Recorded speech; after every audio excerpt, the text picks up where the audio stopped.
अस्सलाम वालेकुम नाजरीन, मैं Asad Abbas Bhatt advocate high court program कानून क्या कहता है के साथ हाजिर खिदमत हूँ। नाजरीन, आज जिस मौजू का हमने इंतखाब किया है वो एक कानून साजी के मुतल्लिक है। कुछ तरामीम आई है नैब ऑर्डिनेंस के अंदर।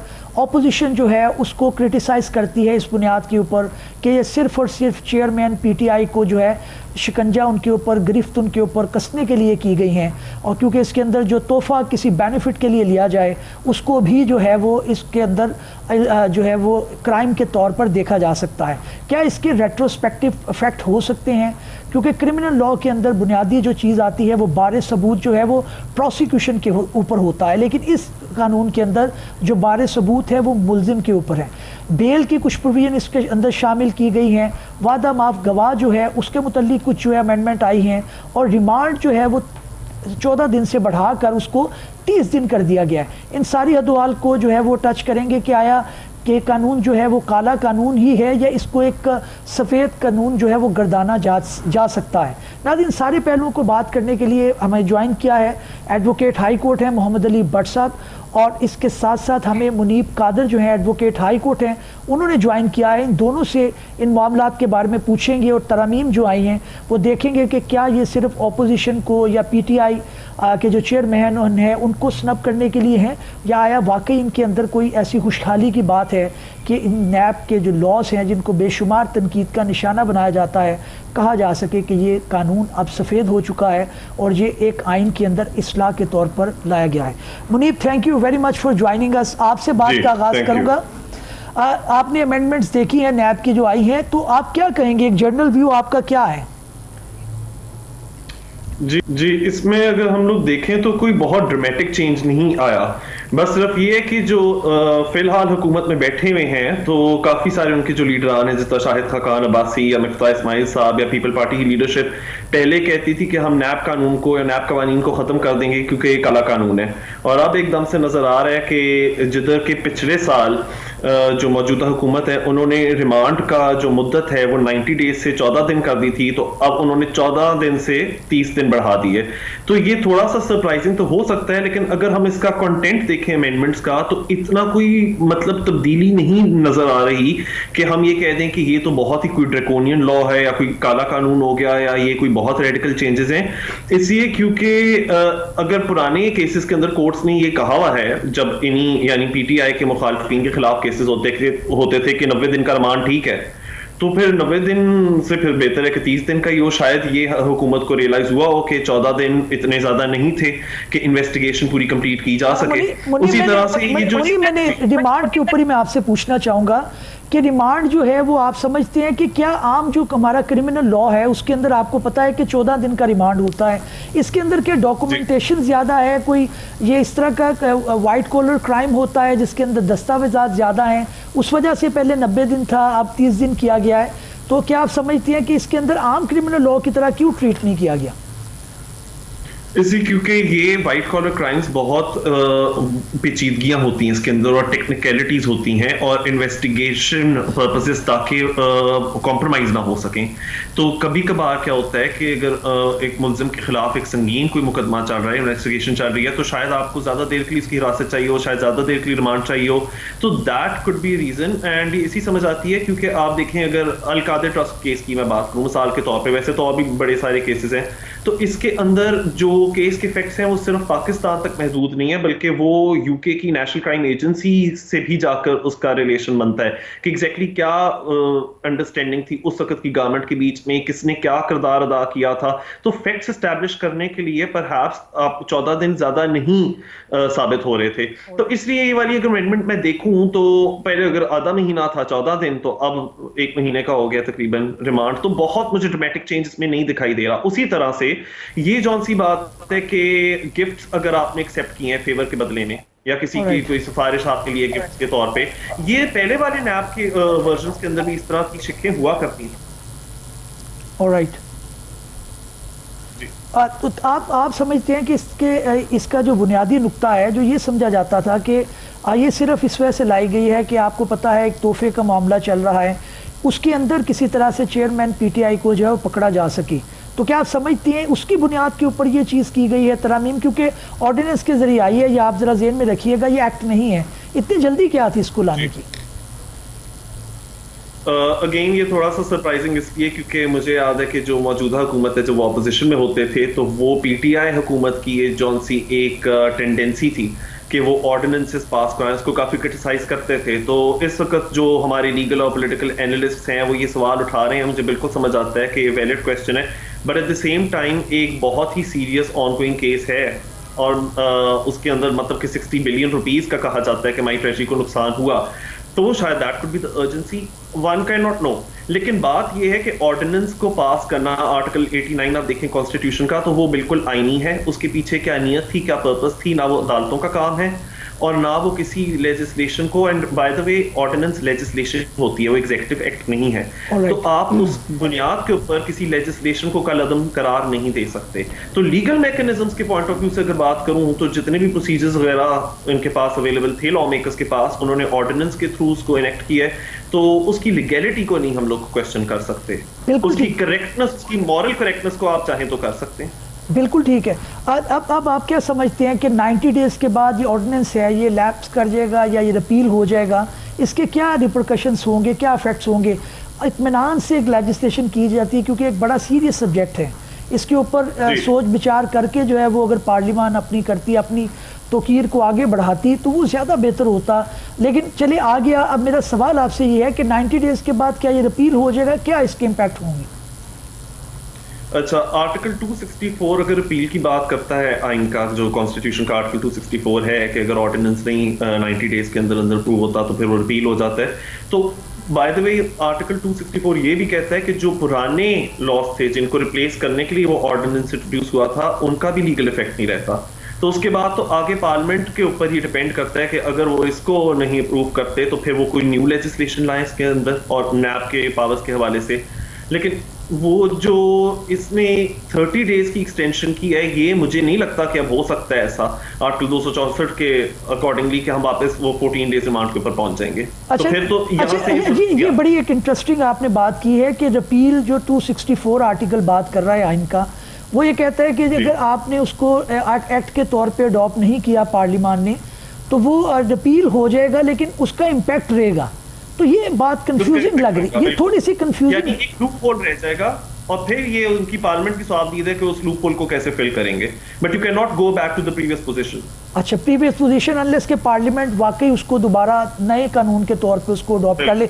मुनीर, मैं आपकी तरफ वापस आऊँगा। हमें ज्वाइन किया हुआ है मोहम्मद अली बट एडवोकेट हैं हाई कोर्ट के, कंपैरेटिवली यंग लॉयर, उनसे पर्सपेक्टिव लेते हैं कि वो इन तरामीम को किस तरह से देखते हैं।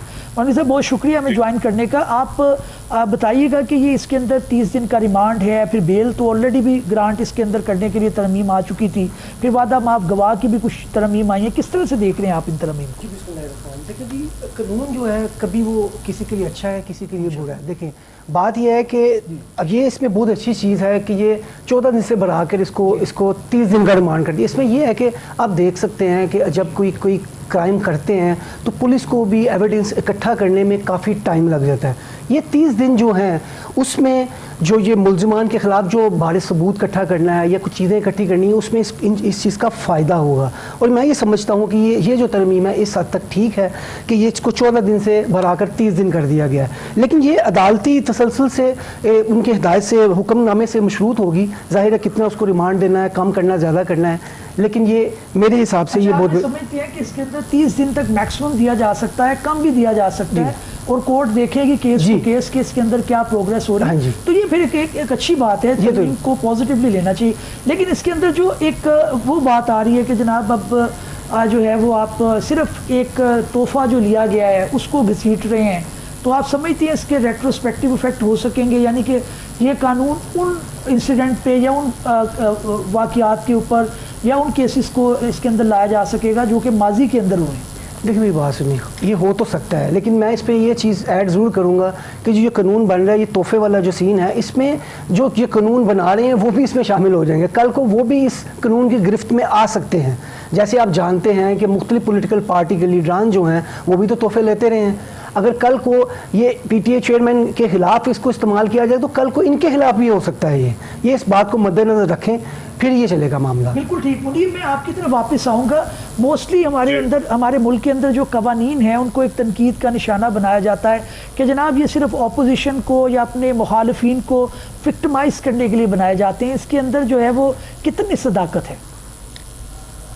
देखिए, तारीख ख्वाह इस चीज़ की कि बहुत दफ़ा सियासी इंतकाम लेने के लिए कवानीन या तो इंट्रोड्यूस होते हैं या उनका बड़े मतलब के स्ट्रेंथ के साथ और बड़ा उसको वॉसिफरसली आप उसको सपोर्ट भी कर रहे होते हो, उसकी इन्फोर्समेंट भी कर रहे होते हो। हमें ये नज़र आया कि किस तरह से जैसे कि पीटीआई की हुकूमत थी तो तमाम अपोजिशन वो लोग जेल में थे और वहाँ भी burden of proof by the way मुल्जिम के ऊपर होता था। यानी कि ये कहा जाता था कि आप अगर सोर्स ऑफ इनकम या मनी ट्रेल नहीं दिखा सकते तो ऑटोमेटिकली हमने प्रिज्यूम कर दिया है कि मैं इसी पॉइंट के ऊपर थोड़ा आपसे जानना चाहूँगा कि आप समझते हैं कि क्रिमिनल लॉ की जो स्पिरिट है, उसकी बेसिक मंशा है, वो तो ये होती है कि बारे सबूत हमेशा प्रोसिक्यूशन पे होता है। ये कैसा क्रिमिनल लॉ है जिसके अंदर आपने बारे सबूत जो है वो मुल्ज़िम के ऊपर रख दिया है? ये आप समझते हैं डिविएशन है, एक्सेप्शन है from the basic principle of criminal law?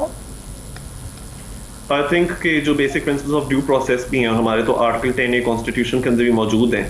तो वो तो right to fair trial demand करता है। अब वो राइट टू फेयर ट्रायल कैसे हो सकता है जिधर आप ऑटोमेटिकली आपको ज्यूम कर लिया जाए कि आप ने कोई जुर्म किया है और आपने प्रूव करना है कि आपने जुर्म नहीं किया। लेकिन फिर साथ ही में मैं ये कहूँगा कि जितने भी केसेस उस वक्त डिसाइड हुए थे यही नैब लॉ से मुतल्लिक और करप्शन केसेस जितने भी उस वक्त अदलिया के सामने आए थे, तो एक प्रेसिडेंट भी सेट हो गया है जिधर कि अदलिया ने ये एक्सेप्ट कर लिया है कि ये वाला जो बर्डन ऑफ प्रूफ है कि आप ये मुल्जिम को साबित करना पड़ेगा कि वो मासूम है या वो बेगुनाह है।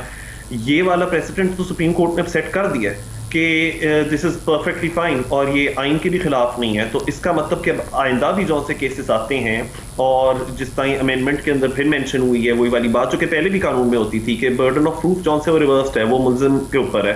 तो ये तो सुप्रीम कोर्ट अब अपने खिलाफ तो नहीं जा सकता ऑटोमेटिकली। मतलब उनके पुराने केस लॉ यही चीज को सपोर्ट करता है कि हाँ, ये मुल्जिम के ऊपर इस चीज का बोझ आता है कि उसने ये साबित करना है कि उसने जुर्म नहीं किया था। मुनीब, मैं इससे कतई नज़र के ये सुप्रीम कोर्ट ने इसके ऊपर एक प्रेसिडेंट सेट कर दिया है, लेकिन आप ये समझते हैं कि आप देखिए एक बंदा जो है वो नैब का जो एक तरीका अरेस्ट था या उसकी जो एक अरेस्ट करने का अंदाज था वो ये था कि वो कॉल ऑफ नोटिस देते थे और उसके बाद उसी शख्स को बिठाकर उसी के डॉक्यूमेंट के ऊपर वो चीज़ें तैयार कर लेते थे। आपको पता है कि बेशुमार दफ़ा इस तरह हुआ जो है वो चीमा साहब LDA के एक होते थे, उनको पकड़ लिया, उन्होंने कहा जी आप बंदा पकड़ लें, हम जो है वो कागज़ खुद ही तैयार कर लेंगे। तो इस तरह के बेशुमार जो है वो अनफॉर्चुनेट इंसिडेंट हमें देखने को मिलते हैं जिसके अंदर लोग जो है विदाउट कन्विक्शन जो है बिहाइंड द बार रहे, बड़े साल बड़े महीने उनको गुजर गए। तो आप समझते नहीं है कि इसको थोड़ा सा अमेंड करने की ज़रूरत थी? एक बंदा अरेस्ट हो गया है, आपने उसको वो डॉक्यूमेंट ना घर लेने जा सकता है, ना वो किसी ऑफिस में काम करता था, उसको अपने डॉक्यूमेंट तक दस्तरत हो सकती है। तो आप इन हालात के अंदर कैसे एक्सपेक्ट करेंगे कि वो बर्डन ऑफ प्रूफ जो है वो शिफ्ट करे टू द प्रोसिक्यूशन?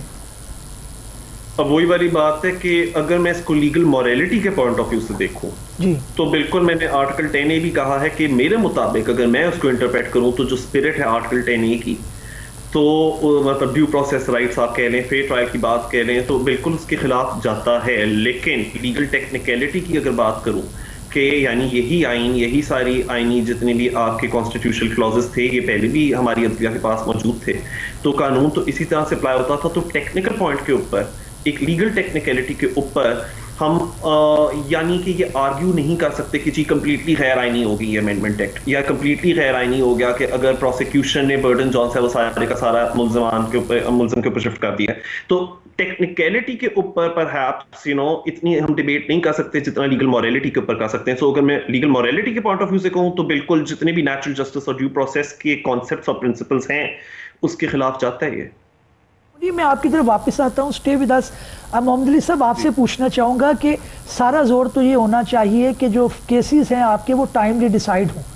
अब आपका ये इधर जो है वो एक जो आपकी आती है मसला आता है वो ये है कि आप इतने साल एक मुलजिम को बिहाइंड द बार रखते हैं, आप उसको मुजरिम साबित नहीं कर सकते। आपकी जो लिस्ट ऑफ विटनेसेस है नैब के केसेस की वो इतनी तवील होती है, 50-50 गवाहान हैं, कोर्ट्स जो है वो डेट्स पे डेट दे रही हैं। तो अमेंडमेंट तो इस तरफ होनी चाहिए थी कि भाई इनको डिस्पोज ऑफ किया जाए, टाइमली इनको डिसाइड किया जाए। अगर एक बंदे ने अगर वाकई जुर्म सरजद किया है तो उसको टाइमली उसकी सज़ा मिल जाए। 5 साल आप उसको अंदर रखते हैं, उसके बाद आप उसे कुटल दे देते हैं। तो क्या आप समझते हैं कि डिले को ख़त्म करने के लिए काम किया जाना चाहिए था? जी, ये आपकी बात बिल्कुल ठीक है कि कानून साजी ऐसी होनी चाहिए जिसमें आम शख्स को या एक आम शख्स को इंसाफ मिले, ना कि उस इतनी तवालत हो जाए कि उस केस का ही नक्शा बिगड़ जाए। देखिए, हमने देखा है अक्सर कि केस को इतनी तवालत कर देते हैं कि केस सारा का सारा बिगड़ जाता है और कल को वो 5 साल बाद जब वो उसका फैसला होता है उसको रिहाई मिल जाती है। हमें तरमीम इस चीज़ पे करनी चाहिए थी कि जल्द अज जल्द केस के फैसले हों और इंसाफ जो है सबको फराहम किया जाए, ना कि ये है कि केस को लंबा करते जाएँ और बाद में पता चले कि जिसको रिहाई मिल गई है उस केस में बचा ही कुछ नहीं था। और आपकी बात ये भी ठीक है कि नैब के गवाहान इतने ज़्यादा होते हैं कि वो उसको पूरा करते करते इतने साल गुजर जाते हैं कि टाइम सारा ख़त्म हो जाता है और उसके बाद। बिल्कुल ठीक, बिल्कुल ठीक। मुनीब, आपकी तरफ वापस आऊँगा। आप क्या समझते हैं कि डिले को कर्टेल करने के लिए इस तरमीम के अंदर, इस ऑर्डिनेंस के अंदर कोई बात की गई है? क्योंकि आपको पता है, आप खुद भी इस मामले से जो है वो कन्फ्रंट करते होंगे कि डिले या ताहीर जो है वो हमारे हर कानून के अंदर कोर्ट्स की ओवरऑल एक प्रॉब्लम हो चुकी है। बर्डन बहुत ज़्यादा है और स्पेशली जो मेजर सिटी हैं आपकी, लाहौर, कराची और इस्लामाबाद में भी to certain extent, even high court के अंदर भी अब हमें देखना पड़ता है कि केसेस लेफ़्ट ओवर हो रहे हैं, सारा दिन बुकला बैठे रहते हैं, उसके बाद पता चलता है अर्जेंट हो गया। ऑनरेबल जज साहब की इसके अंदर वो कोई एक मशीन तो नहीं है कि आप डालेंगे तो उसके अंदर वो केसेस आ जाएंगे। तो उस तरफ जो है वो तरमीम का जोर होना चाहिए, फोकस होना चाहिए, ना कि जो कि तनकीद की जा रही है कि पॉलिटिकल विक्टिमाइजेशन की तरफ। तो क्या कहेंगे आप? देखें, जस्टिस डिलेज जस्टिस डिनाइड, ये तो कहा ही जाता है। और जो आपने भी बात की है कि आखिर में फिर वो रिहा भी हो जाते हैं जिनको आप 5-5 साल रखते हो। तो इस ये जो भी तरमीम आई हैं ये नैब अमेंडमेंट ऑर्डिनेंस के तहत, इसमें एक बड़ा इंपॉर्टेंट शिक भी है जिसके बारे में ज़्यादा बात नहीं हो रही, और वो ये कहता है कि 3 साल जेल की सज़ा उसकी होगी जो कि एक नकली मुकदमा बनाएगा या एक जो जाली केस बनाएगा, तो जाली केसेस बनाने के 3 साल सजा है। सो आई बिलीव कि वो एक बहुत बड़ा एक डिटरेंट फैक्टर हो जाता है और वो डिस्करेज करेगा जाली केसेस को आने से। तो कहीं ना कहीं ये जो ऑर्डिनेंस है ये एड्रेस कर रहा है इन इश्यूज को, वही इश्यूज जो अल्टीमेटली डिले या मिसकैरेज ऑफ जस्टिस तक हम लोगों को लीड करते हैं। तो इसीलिए देयर इज अ डिसइंसेंटिव कि इस तरह से ना हो। सब जो तफ्तीशी झूठा केस बनाएगा, मुनीब ने कहा, उसको 3 साल जो है वो सज़ा दी जा सकती है। आप क्या समझते हैं कि ये एक अच्छा इकदाम है या फिर ये एक खौफ पैदा करेगा, या निचले तबके के जो नैब के अंदर ऑफिशियल्स होंगे उनको बली का बकरा बना दिया जाएगा, उनसे झूठे केस करवाए जाएंगे, बाद में उनका भी केस चलेगा? और क्या ये कोर्ट उसी केस के अंदर डिसाइड करेगी कि ये केस इसके ऊपर झूठा बनाया गया है, या इसके बाद से फिर एक नया मुकदमा करना पड़ेगा? सबसे पहले तो केस इतना लंबा चलता है कि जो पार्टी है वो कॉम्प्रोमाइज़ पे आ जाती हैं। तो जब वो कॉम्प्रोमाइज़ पे आ जाती हैं तो वो बाद में क्या करेंगी कि 3 साल की सज़ा किसी को करवानी है या नहीं करवानी। बात यह है कि हमारी अदालती निज़ाम इतना लंबा हो गया है कि एक आम शख्स जो है उसको इंसाफ नहीं मिलता। और जब उसको, मैंने जैसे पहले बात की कि जब 5 साल के बाद उसको रिहा किया जाता है तो इस बेस भी किया जाता है कि यार इनके दोनों का आपस में कॉम्प्रोमाइज़ हो गया, और जब कॉम्प्रोमाइज़ हो गया तो वो 3 साल की सज़ा के लिए जाता भी नहीं। हाँ, ये बात बिल्कुल ठीक है कि अफसरान के ऊपर एक प्रेशर तो रहता है कि अगर हमने झूठे मुकदमात बनाए तो हमारे खिलाफ भी 3 साल हमें सज़ा हो सकती है और हमारे खिलाफ कार्रवाई हो सकती है। लेकिन इसकी जो ये कह सकते हैं कि इसको कैसे साबित किया जाए और कैसे चलाया जाए, ये देखने के पे है। मैं यही क्वेश्चन मुनीब की तरफ दोबारा लेके जाएंगे। मुनीब, हमने अक्सर डिपार्टमेंट के अंदर ये देखा है कि जो लोअर स्टाफ होता है, जैसे चेयरमैन के ऊपर तो 3 साल का नहीं होगा, वो जो तफ्तीशी इनिशिएट करेगा उस रेफरेंस को, जो ग्राउंड ऑफ अरेस्ट बनाएंगे नैब के लॉ के मुताबिक, और जो तफ्तीश करेंगे या इंक्वायरी करेंगे, उनके जो है वो 3 साल उनको सज़ा दी जा सकती है। तो ऊपर प्रेशर आएगा तो क्या आप समझते हैं कि नीचे वाला जो तबका है वो ऑफिशियल है उसको वो सस्टेन कर पाएगा और वो रेफरेंस नहीं बनाएगा, वो कमज़ोर रेफरेंस है वो फिर भी बना देगा? तो इसको कैसे एड्रेस किया गया इस प्रॉब्लम में? देखें, बात यह है कि कानून सीधी तरह से कह रहा है कोई इसके अंदर वो तकसीम नहीं की गई, कोई इसमें डिस्टिंक्शन नहीं है कि कौन उतले तबके के ऊपर है और कौन से ऑफिशियल्स निचले तबके के ऊपर हैं। यानी जो कोई भी फेक केसेस मैन्युफैक्चर करने के अंदर मुलव्वस है, इन्वॉल्व है।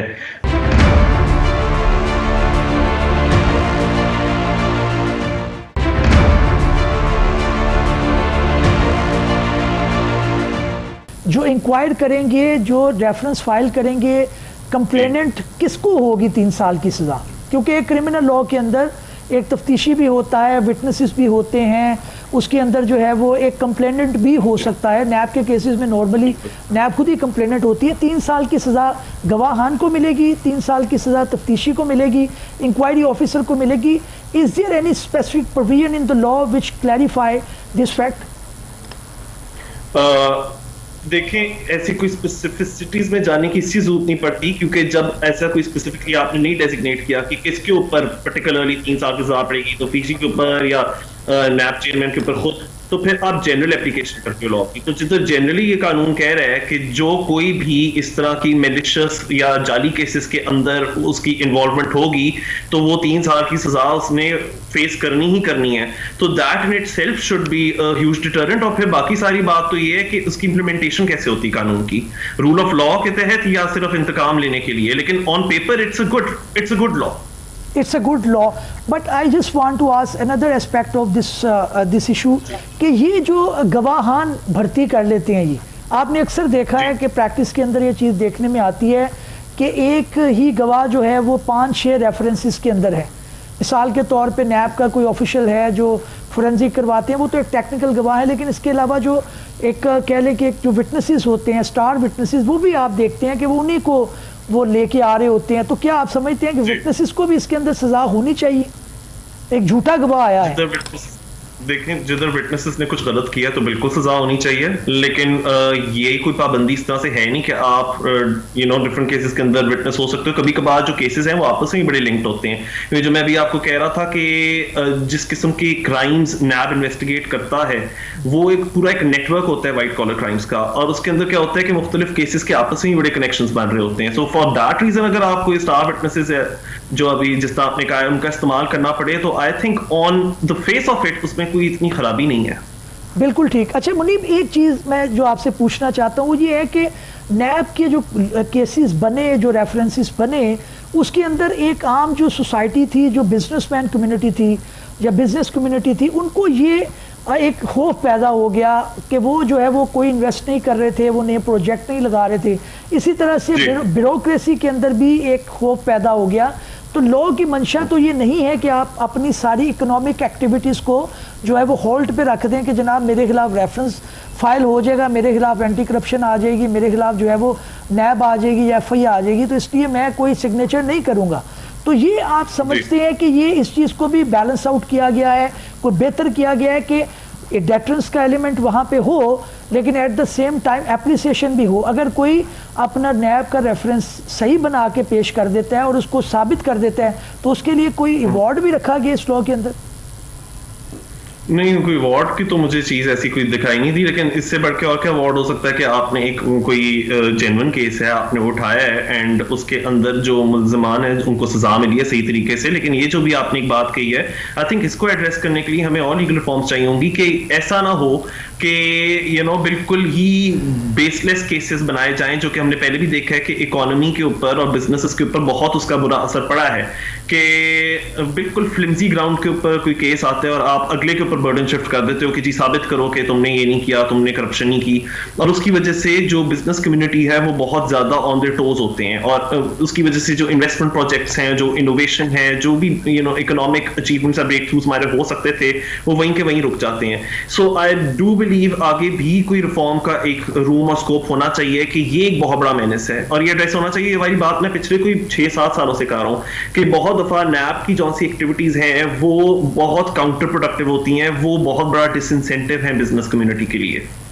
अब बिल्कुल ठीक है मुनीब, मैं आपकी तरफ वापस आता हूँ। ममली साहब, आप बताइएगा कि अब जो ये नई तरमीम आ रही हैं, इनको सुप्रीम कोर्ट में भी गालिबन चैलेंज किया जाता है, तो उस वक्त तक ये इम्प्लीमेंट होगी या कोर्ट स्टे कर देगा?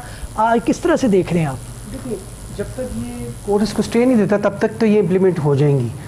जाहिर है किसी ना किसी कानून को तो लेकर चलना है। और जैसे मेरे दोस्त ने भी जिक्र किया कि जब तक नया कानून आ जाएगा तब तक पुराना कानून जो है उसको फ्रीज़ कर दिया जाएगा। अब बात यह है कि जब तक सुप्रीम कोर्ट पर कोई इस पर स्टे ना लगा दे या इसको जी जब तक नहीं होगा तब तक तो ये लागू हो जाएगा।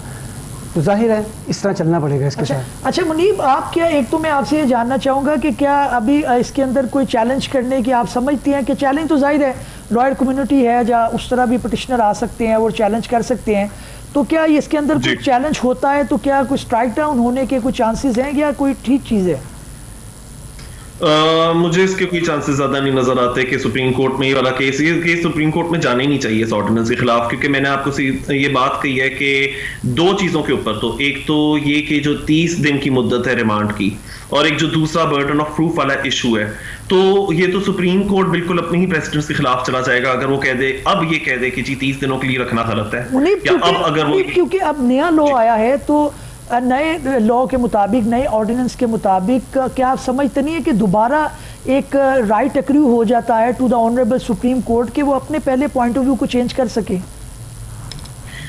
जो लेजिस्लेशन है वो काम नहीं है सुप्रीम कोर्ट का, तो जिनके पास ये इख्तियार है लॉ मेकिंग का, या पार्लियामेंट के पास, या ये जो ऑर्डिनेंस की जो लॉ मेकिंग पावर्स हैं जो कि आईनी है, आप उस प्रोसीजर को सही तरह से फॉलो करते हो, और जो कि इधर भी सही तरह से फॉलो हुआ है इस ऑर्डिनेंस की इनेक्टमेंट के पीछे, तो फिर सुप्रीम कोर्ट का काम नहीं है ये कहना कि इस कानून का हमें कंटेंट नहीं पसंद आया तो इसलिए ये कानून ही का लदम है। हाँ, उसके अंदर अगर कोई आईनी मतलब कि हमें नजर आ रहा है वायलेशन हो रही है आइन की, तो वहां फिर सुप्रीम कोर्ट इंटरवीन कर सकता है। लेकिन मैंने ये कहा है कि सुप्रीम कोर्ट ने तो खुद डिसाइड कर लिया कि there is no constitutional breach, जिधर आप 30 दिन तो क्या 90 दिन भी किसी को रख लेते हो। यहां तो उनके प्रेसिडेंट तो नहीं कैंसिल किए थे वो जो 14 दिन वाला कानून था उसने। उसी तरह से सुप्रीम कोर्ट ने जब ये डिसाइड किया कि इट्स फेयर और ये आपके due process of fair trial rights के खिलाफ नहीं जाता कि आप किसी के ऊपर बर्डन ऑफ प्रूफ शिफ्ट कर दो, तो ये दो चीजों के ऊपर तो फिर वो चैलेंज नहीं हो सकता। यानी कि फिर उसके अलावा अगर आर्टिकल 10 भी हटा दूं अब, तो फिर कोई कॉन्स्टिट्यूशनल फंडामेंटल राइट भी नहीं है जो वायलेट हो रहा है इस कानून के तहत। तो इसी सुप्रीम कोर्ट में इसका जाना बनता ही नहीं है। It's the parliament ultimately and the law makers who get to decide and who should decide कि इस ऑर्डिनेंस को बाकी कैसे लेकर जाया जाए, ले जाना भी आगे कि नहीं ले जाना। अच्छा मुनीब, एक चीज जो देखने में आ गई है वो ये है कि नॉर्मली जो क्रिमिनल लॉ है उसका रेट्रोस्पेक्टिव इफेक्ट नहीं होता, यानी कि जो ट्रांजैक्शंस या जो चीज़ें पहले हुई, लेकिन नैब के अंदर वो सारी चीज़ों को आप कह लें कि गिरफ्त में लिया जाता है जो प्रैक्टिस है। तो ये आप समझते हैं कि क्रिमिनल लॉ के जो बेसिक प्रिंसिपल है उससे ये एक डिविएशन है, क्योंकि आप पिछला एक मुद्दा उठाते हैं जो किसी के सोच विचार में भी नहीं होता, उसको उठा के नैब शुरू कर देती है इंक्वायरी करना, और एक पॉलिटिकल जो है वो विक्टिमाइजेशन शुरू हो जाती है जिसके ऊपर बतौर इदारा उनको तनकीद का निशाना भी बनाया जाता है। तो आप समझते हैं कि ये जो आज तरमीम आई हैं ये उन सारे तहाइफ के ऊपर, सारे गिफ्ट्स के ऊपर जो आज से 10-15 साल पहले या साल 2 साल पहले हुए, उनको भी अपने अंदर समो लेंगी? ये वाला जो सा कानून है, this is not intended to have retrospective effect, और जिस तरह बिल्कुल आपने कहा है कि लीगल प्रिंसिपल्स और क्रिमिनल लॉ के प्रिंसिपल्स के भी खिलाफ ही जाता है। There is a rule of, मतलब प्रिंसिपल मैं कहूंगा rather than rule of non retrospectivity. लेकिन जो केसेस अभी तक नहीं डिसाइड हुए नैब के हाथों, उनके फैक्ट्स चाहे जिस वक्त भी क्यों ना ओरिजिनेट किए गए हों, लेकिन जो नए अब केसेस आएंगे नैब के सामने और जो आ रहे हैं, तो वहां तो ये वाला कानून बिल्कुल लगेगा। अच्छा, नए केसेस के ऊपर लगेगा। मैं आपको वो कब फैक्ट्स कब हुए थे, doesn't matter that, doesn't matter. बिल्कुल ठीक है। अच्छा मैं मुनीब आपकी तरफ आता हूँ। मंडली साहब, आपसे ये सवाल पूछना चाहूँगा कि क्या इसके जो आज का लॉ है इसका पुराने केसेस के ऊपर जो है वो किसी शेप के अंदर असरअंदाज हो सकती है? क्योंकि ऑपोजिशन जो तनकीद कर रही है वो कहती है जी इतना जल्दी आपको ऑर्डिनेंस की पड़ी हुई थी, आपने जो गिफ्ट की डेफिनेशन है उसको बढ़ाकर कि अगर बेनिफिट के लिए किया तो बेसिकली आपको पता चल रहा है आप किसको टारगेट करने जा रहे हैं, तो क्या इसका रेट्रोस्पेक्टिव इफेक्ट बना सकेगी नैब? देखिए जिस का फैसला तो हो चुका है उस पे तो ये लागू नहीं हो सकता, लेकिन जो नए जैसे कोई केसेस आएंगे या जो नए कोई गिफ्ट लेंगे उसमें तरमीम करने के बाद जो ये सज़ा मिल सकती है। और बात ये है कि जो केसेस अभी चल रहे हैं मिसाल के तौर पे उसके ऊपर तो ये चल सकता है ये जो कानून है। तो मेरा बिल्कुल ठीक है। मुनीब आपकी तरफ वापस आता हूँ अब आप क्या समझते हैं कि ये जो सारा मामला है उसके ऊपर कोर्ट के अंदर ये पटिशन चली गई हैं या मज़ीद इसके ऊपर आएंगी? एक तनकीद की जाती है कोर्ट क्या पटिशन्स को देखते साथ ही ऑनरेबल सुप्रीम कोर्ट ये कहे कि नहीं भाई हम इसको छेड़ नहीं सकते, ये पार्लियामान ने कानून बना दिया है, या कोई प्रोविज़न या जुरिस्प्रूडेंस है जिसकी बुनियाद के ऊपर ऑनरेबल सुप्रीम कोर्ट जो मामला है, जो एक लेजिस्लेशन का राइट है, उसको वो एक क्या उसे कहते हैं ट्रिम कर सके, वो चीज़ें जो आपके बुनियादी हकूक़ से तसादुम है उनको ख़त्म कर सके? तो ये आप समझते हैं कि ये कोई इस्तेकाक है ऑनरेबल सुप्रीम कोर्ट का? देखिए, सुप्रीम कोर्ट आइन की पाबंद है। मैंने अभी ये कहा है कि अगर तो जिस तरह मिसाल के तौर पे ये जो नैब ऑर्डिनेंस है, अगर इसमें कहीं नजर आ रहा है कि फंडामेंटल राइट्स जौन से आइन के अंदर प्रोटेक्टेड है उसमें से किसी के भी खिलाफ ये जा रहा है, तो ऑफकोर्स तो अनकॉन्स्टिट्यूशनलिटी के ग्राउंड्स के ऊपर तो सुप्रीम कोर्ट के पास ये इख्तियारात हैं, वो भी आइन के तहत ही हैं कि वो उस कानून को कालअदम करार दे दें और उसको इनवैलिडेट करार दे दें। लेकिन अगर उसके अंदर आप नहीं पॉइंट कर सकते कि क्या अनकॉन्स्टिट्यूशनैलिटी है, तो जो ये एक प्रिंसिपल है सेपरेशन ऑफ पावर्स या ट्राइकोटमी ऑफ पावर्स का, तो ये अदलिया को जेब नहीं देता कि वो लॉ मेकर्स के जो एक लेजिटिमेट डोमेन है उसके अंदर दखल अंदाजी करें। और ये बहुत अफसोस से कहना पड़ता है कि इस तरह से पहले बहुत दफा हो चुका हुआ है और वो बिल्कुल गैर कानूनी था और वो गैर कानूनी रहेगा कि जहां अदलिया मुदाखलत करेगी हमारे पार्लियामान और हमारे एग्जीक्यूटिव के लॉ मेकिंग और पॉलिसी मेकिंग फंक्शंस के अंदर, तो उनको इससे बिल्कुल गुरेज करना चाहिए।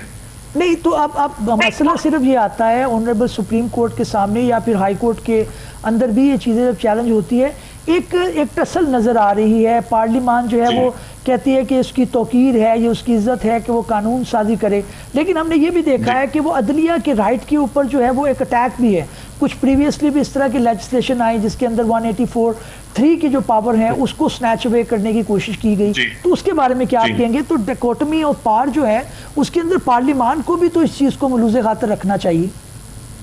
देखें, अदलिया के अंदर खुद ही इस चीज को लेकर एक तकसीम है, एक डिवीजन है कि जिधर ये हमारे पास आया ये सुप्रीम कोर्ट जो पावर्स का एक एक्ट है, एक अमेंडमेंट है जो कि 184(3) की जुरिस्डिक्शन के साथ डील करता है और किस तरह से बेंच को कॉन्स्टिट्यूट किया जाएगा उसके साथ डील करता है, तो उस पे भी इख्तलाफी नोट हम लोगों को नजर आए हैं कुछ जजेस की तरफ से, जिधर चीफ जस्टिस के साथ अग्री नहीं कर रहे या वो खुद को रिक्यूज कर रहे हैं, वो बेंच से उठ जाते हैं क्योंकि वो कहते हैं जब तक वो वाला केस नहीं सेटल होगा तो हम किसी और केस के ऊपर, किसी और एक कॉन्स्टिट्यूशनल नौयत के केस के बेंच के ऊपर नहीं बैठेंगे। तो हम इसको सिर्फ पार्लियामेंट वर्सेस जुडिशरी एक कन्फ्लिक्ट के तौर पे क्यों देखें? कन्फ्लिक्ट तो फिर जुडिशरी के अंदर ही आ गया और ये जुडिशरी का काम है कि वो एक यूनाइटेड फ्रंट पुट अप करें कि they need to get their own house in order. बाकी मैंने कहा है जिस तरह अब ये नैब ऑर्डिनेंस का ही केस है, तो मैंने आपको कहा है कि कुछ चीजें तो इसके अंदर ऐसी हैं कि उसके ऊपर आप इसलिए इतनी तनकीद नहीं कर सकते क्योंकि सुप्रीम कोर्ट ने पुराने केसेस में, गुज़श्ता केसेस में उसको खुद ही अप्रूव कर दिया गया है। और जो इसके अंदर और चीजें हैं जो कि डील करती हैं कि गिफ्ट नहीं आप लेना, उसके मतलब एहसानात देने के बदले में आप गिफ्ट नहीं वसूल कर सकते, तो ये कोई बहुत बड़ा रेडिकल चेंज नहीं, ये तो किसी भी सिविलाइज्ड लीगल सिस्टम के अंदर इस तरह के आपके पास लीगल प्रोविजंस होनी चाहिए। तो इस बेसिस के ऊपर सिर्फ अदलिया नहीं इंटरफेयर कर सकती कि हमें ये कानून नहीं पसंद आया। बिल्कुल ठीक That's what they do mean. बिल्कुल ठीक है। अच्छा मुनीब, एक चीज़ समझ नहीं आ रही, क्या कोई कानून के अंदर कुछ मिसिंग थी? अगर आप कहते हैं कि ऑलरेडी इसके अंदर अवेलेबल था ये मामला कि आप अगर गिफ्ट करेंगे और ये बेसिक एक चीज़ भी है, इसके अंदर हमें दूसरे क्रिमिनल लॉज की प्रोविजंस भी मिल जाएंगी, लेकिन इसके अंदर फिर मकसदियत क्या थी कि इसको इतना स्पेसिफाई किया? Is someone is going to be targeted by this law? देखिए, हम लोगों को हमेशा ये पता है कि जो कानून साजी होती आई है मुल्क में काफ़ी ज़्यादा इसके ऊपर डिपेंड करता है कि इस वक्त इख्तिदार में कौन है और कौन है जो कानून साजी कर है। तो बिल्कुल वो बड़ी दफ़ा जो लॉ मेकर्स होते हैं वो कोई ना कोई एक सियासी एक अपना गोल अचीव करने के लिए भी कानून साजी करते हैं। तो बहुत ऐसा महसूस हो सकता है कि ऑब्वियस रेफरेंस इस तरह की प्रोविजंस का अल कादिर केस के ऊपर जाकर हो रहा है, लेकिन वही वाली बात आप कभी ये नहीं देखते और अदालतों का तो ये बिल्कुल काम नहीं है कि वो देखें कि किस नियत के साथ ये कानून बनाया गया। अदालतों का काम ये है या किसी भी एक कानूनदान का काम ये है कि वो देखे कि क्या कानून के अंदर गुंजाइश है इस लॉ मेकिंग की। अगर गुंजाइश है और अगर वो सही प्रोसीजर्स फॉलो किए गए हैं तो जिस मकसद के लिए भी आपने बनाया है, you can not challenge that in a court of law अगर वो आइन और कानून के मुताबिक है। अब बिल्कुल ठीक है। अच्छा, एक मुनीब चीज़ मुझे बताइएगा कि वादा माफ गवाह के मुताल्लिक कुछ इसके अंदर तरमीम आई हैं, वो उसकी अगर आप वजाहत हमारी ऑडियंस को बता सकें। जी, कि अप्रूवर नैब अब किसी को भी अपॉइंट कर सकता है, और बल्कि अप्रूवर ही नहीं, वो लॉयर्स या लीगल रिप्रेजेंटेशन के लिए भी किसी भी लॉयर को हायर कर सकते हैं। सो काफी ज्यादा डिस्क्रेशनरी पावर्स नैब चेयरमैन को दे दी गई हैं, और नैब का जो पूरा इदारा है उनको दे दी गई हैं। सो इसमें भी अगेन कोई मुझे नहीं बहुत बड़ी प्रॉब्लम नजर आती, क्योंकि अगर किसी के पास ये डिस्कशन होनी चाहिए within the domain of NAB, तो it should be NAB itself, क्योंकि it's part of the executive. और ये डिस्क्रेशन जौन सी है, ये सारा साल हमेशा नैब के पास ही रही है। अब अगर उसको ज्यादा क्लियरली वज़ा कर दिया गया है और ज्यादा उसको प्रोमिनेंटली बयान कर दिया गया ऑर्डिनेंस के अंदर, तो I think that is quite routine. इसमें कुछ बड़ी हटके बात नहीं हमें नजर आ रही। नहीं, पहले जो है वो अटॉर्नी जनरल के पास ये इस्तेकाक था कि वो किसी जो है वो एक इंडिविजुअल लॉयर्स को एक किसी भी खास केस के लिए उसको असाइन कर सके। तो अब ये इख्तियार आप कह रहे हैं कि सोलली चेयरमैन के पास चला गया। बिल्कुल बिल्कुल, वो किसी को भी चूज कर सकते हैं, अपॉइंट कर सकते हैं कि वो अप्रूवर बनाया जाए किसी भी नैब इन्वेस्टिगेशन में या किसी भी नैब के मुकदमे के अंदर। बिल्कुल ठीक है। मैं आपकी तरफ वापस आता हूँ। मोहम्मद अली साहब, आप क्या समझते हैं कि अब वादा माफ गवाह जो है, जैसे मुनीब अभी बता रहे हैं कि उनको चेयरमैन जो है वो बना सकते हैं, तो नैब इटसेल्फ जो है वो एक इदारा हमें उस तरह से उभरता हुआ नहीं दिखाई देता कि वो कह लें कि जो है वो एक बेसाखियाँ तलाश कर रहा है कि उसकी अपनी इन्वेस्टिगेशन नहीं है, बारे सबूत आपने मुल्ज़म के ऊपर डाल दिया है। वादा माफ गवाह भी आप एक पकड़ लेंगे, उसको भी आपने कहा जी आप गवाही दे दें, आपको माफ़ कर दिया जाएगा। तो लग रहा है कि आप डरा रहे हैं। आपकी जो एक नैब की अपनी सख्त होनी चाहिए, एक स्ट्रेंथ होनी चाहिए, वो कहाँ है एज इदारा? नैब जो है, देखिए काफ़ी सारी पावर तो चेयरमैन के पास पहले भी हुआ करती थी। अब मज़ीद ये कर दिया है कि वो किसी लॉयर को अपॉइंट कर सकते हैं, तो ठीक है, ये भी अच्छी चीज़ है मेरा ख्याल है। दूसरी बात ये है कि अब अगर ये वादा माह गवाह जो है आप कह रहे हैं कि वो किसी को भी पकड़ के कर सकते हैं, तो ये वैसी ही बात है जैसे आप किसी के खिलाफ कोई भी केस, कोई भी रेफरेंस दायर कर दें, कोई भी केस बना दें। मोहम्मद अली साहब, आप भी अदालतों में पेश होते हैं, आप किसी के ऊपर प्रेशर डालेंगे, आप उसका नाम दे देंगे, वैसे वो गवाही नहीं देना चाह रहा, आप कहते हैं जी आपको भी इन्वॉल्व कर लिया है, आपके ऊपर भी ये इल्ज़ाम है, अगर आप गवाही नहीं देते, तो ये तो एक वो चीज़ नज़र आ रही है। लेकिन ये इसी तरह तो होता रहता है, दूसरों के ऊपर प्रेशर डाल के ही तो उनसे गवाहियाँ ली जाती हैं। सच्चे गवाह तो मुश्किल से ही मिलते हैं। इसलिए तो मैं कहता हूँ कि ये कानून साजी जो होनी चाहिए थी, ये ऐसी कानून साजी होनी चाहिए जिसमें इंसाफ की फरहमी जो सी है वो आसान की जाए, ना कि इसको मुश्किल किया जाए। आप किसी को भी पकड़ के बाद आप गवाह बना सकते हैं कि इसके खिलाफ गवाही दे दो, वो तो हम आपको छोड़ देंगे, और यही होता रहा है पहले भी और यही आगे होगा। अच्छा मुनीब, मैं आपकी तरफ वापस आता हूँ। पहले ये था कि अगर किसी ने सिग्नेचर कर दिए हैं, किसी ने कोई कह लें कि वो अगर अपेरेंटली नज़र आ रहा है कि उसके सिग्नेचर से कोई डॉक्यूमेंट अप्रूव हुआ है और वहाँ पे कोई करप्शन है, तो उसको सज़ा दी जाती थी। लेकिन बाद में कुछ आप समझते हैं कि इंटरप्रिटेशन आई है कोई ऑनरेबल सुप्रीम कोर्ट की, जिसके अंदर जो ये साबित किया जा सके कि जनाब साइन बेशक इस शख्स के हैं लेकिन ये बेनिफिशरी नहीं है। तो ये कुछ बात चल रही है कि बेनिफिशरी होना उस ट्रांजैक्शन का, कि उसने पैसे लेके साइन किए हैं, अगर वो बेस्ड ऑन एक प्रोजेक्ट है, उसकी फिजिबिलिटी आई है, उसको लगता है कि जनाब ये अच्छा प्रोजेक्ट है, वो अप्रूव कर देता है। उसकी दूसरी इंटरप्रिटेशन हो सकती है कि जनाब ये गलत हो गया, यहाँ पे सड़क नहीं बननी चाहिए थी, ये नक्शा यहाँ होना चाहिए था। तो आप समझते हैं कि बेनिफिशरी जो है वो साबित करना कम से कम नैब की जिम्मेदारी होना चाहिए? देखिए, एक जिसको हम कहते हैं ना प्राइमा फेसाई, यानी on the face of it, एक ऊपर से तो on the face of it के ये एक इस तरह का क्राइम है या अपेरेंटली मुबैना एक जुर्म है जिसकी इन्वेस्टिगेशन बनती है, और उसके बाद जो बर्डन है वो मुल्जिम के ऊपर शिफ्ट करता है। तो इतना तो नैब को करना ही पड़ेगा। और जो ये पिछले साल भी नैब के अंदर अमेंडमेंट साइन थी, जिसको कहता पीटीआई ने चैलेंज किया था, जब 90 दिन से 14 दिन कर दिया गया था रिमांड को, तो उसी के अंदर एक ये भी बात थी कि जिधर अनविटिंगली, यानी कि आपकी वो इंटेंशन नहीं थी, आपसे कोई गलती हुई है और वहां कुछ ना कुछ ऐसा हो जाता है कि कोई करप्शन केस लाता है, तो आपको इस चीज का बेनिफिट मिलेगा कि अगर आपकी नीयत नहीं थी करप्शन की, तो उसका ये मतलब नहीं ऑटोमेटिकली आपने क्राइम कमिट कर दिया या आप जेल में जाओगे। तो वो वाली गुंजाइश है, और ये नया ऑर्डिनेंस जो है उसने इस चीज को नहीं मिटाया। सो बिल्कुल, अगर आपने कहीं सिग्नेचर कर दिया या आपने कोई ऐसा कदम लिया है कि करप्शन से मोटिवेटेड नहीं था, तो वहां आपको एक रिलीफ मिलना चाहिए। बट वही बात है कि अगर एक प्राइमा फेसाई केस एस्टैब्लिश कर लिया नैब ने, तो फिर बर्डन जौन सा है वो डिफेंडेंट के ऊपर शिफ्ट कर जाता है। अच्छा मुनीब, ये बताएं कि बेल्स जो है उसकी प्रोविजन प्रीवियसली नहीं थी, फिर जो अमेंडमेंट आई उसके अंदर वो लाई गई है। अब इसके अंदर जो है नया जो ऑर्डिनेंस आया है इसके अंदर भी बेल की प्रोविजन मौजूद है, लेकिन प्रैक्टिकली स्पीकिंग बेल के अंदर मुलजमान को बहुत टाइम लग जाता है, उसके अंदर वो बेचारे टूट जाते हैं। अगर वो अपना मुकदमा लड़ना भी चाहते हैं तो वो कह लेकर नहीं लड़ पाते, उनको इतनी देर बाद बेल मिलती है।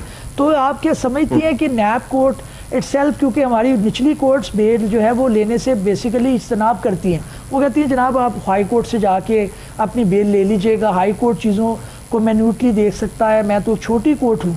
तो क्या ये जो तासुर है ये ख़त्म होगा इस तरमीम से? नैब कोर्ट खुद भी बेल दिया करेगी? ये अब डिपेंड कर, ये वक्त बताएगा, क्योंकि आई डू बिलीव कि ये एक बहुत बड़ा एक लॉ के अंदर एक खामी है और ये बहुत ज्यादा मिसयूज हुई है, जिस तरह आपने अभी साइट भी किया है इतने सारे एग्जांपल्स, और ये बड़ी देर से होता चला आ रहा है। एंड जो हम लार्जली बात कर रहे थे फेयर ट्रायल को लेकर, या हम एक बात कर रहे थे फेयर इन्वेस्टिगेशन को लेकर, या giving right to hearing to the person जिसके खिलाफ इल्जाम आए, अगर आप उसके लिए इतना मुश्किल कर रहे हो बेल सीख करना ही इन इटसेल्फ, और तो उसका मतलब कि दरअसल वो तो अपना बेचारा दफा ही नहीं कर पा रहा। सो उम्मीद ये है, लेकिन हम कुछ नहीं कह सकते कि कानून ऑटोमेटिकली या ऑर्डिनेंस जो है उसको इंप्रूव कर देगा या उसको बद से बदतर कर देगा। अब ये डिपेंड करता है कि how that law is practically implemented and followed, because on paper like I have been saying कि इतना कोई प्रॉब्लमेटिक नहीं है ये कानून। हाँ, कोई बहुत ज्यादा इंप्रूवमेंट भी नहीं की इस मामले के अंदर जो भी आपने कहा है, लेकिन it all depends on how it is translated into practical terms on the ground, वो देखना बाकी है। बिल्कुल ठीक। मुनीब, हमें ज्वाइन करने का बहुत शुक्रिया। Advocate high court Mohammad Ali Bhatt साहब, आपका भी बहुत शुक्रिया। नाज़रीन, हमने पेश की कि नैब की जो तरमीम है वो जो आई है उनके ऊपर रोशनी डाले और बताएं कि किस तरह से हमारे जो क्रिमिनल जस्टिस सिस्टम है उसके अंदर एक ये पेशरफ्त होगी, एक अच्छा कदम होगा। लेकिन डिस्कशन के बाद हम इस नतीजे पर पहुँचे हैं कि इस्लाह जो है अभी उसकी बहुत गुंजाइश मौजूद है। टाइमली केसेस को डिसाइड होना एक जो है वो वाहिद हल है जिसके अंदर आम एक शहरी को, एक आम मुल्जिम को रिलीफ मिल सकता है और एक आम शख्स का हमारे क्रिमिनल जस्टिस सिस्टम के अंदर एतमाद बहाल हो सकता है। नाज़रीन, कुछ भी हो इस चीज़ को मान कर चलना पड़ता है कि कानून की इंफॉर्मेशन बहुत ज़रूरी है, क्योंकि हमें नहीं पता चलता कि ज़िंदगी में कब किसी कानूनी इंफॉर्मेशन की ज़रूरत पड़ जाए। देखते रहिए प्रोग्राम कानून क्या कहता है। किसी नए एपिसोड में किसी नए कानूनी, आइनी या सियासी मौजू के साथ आपकी खिदमत हाजिर होंगे। तब तक के लिए इजाज़त दीजिए। अल्लाह हाफ़िज़।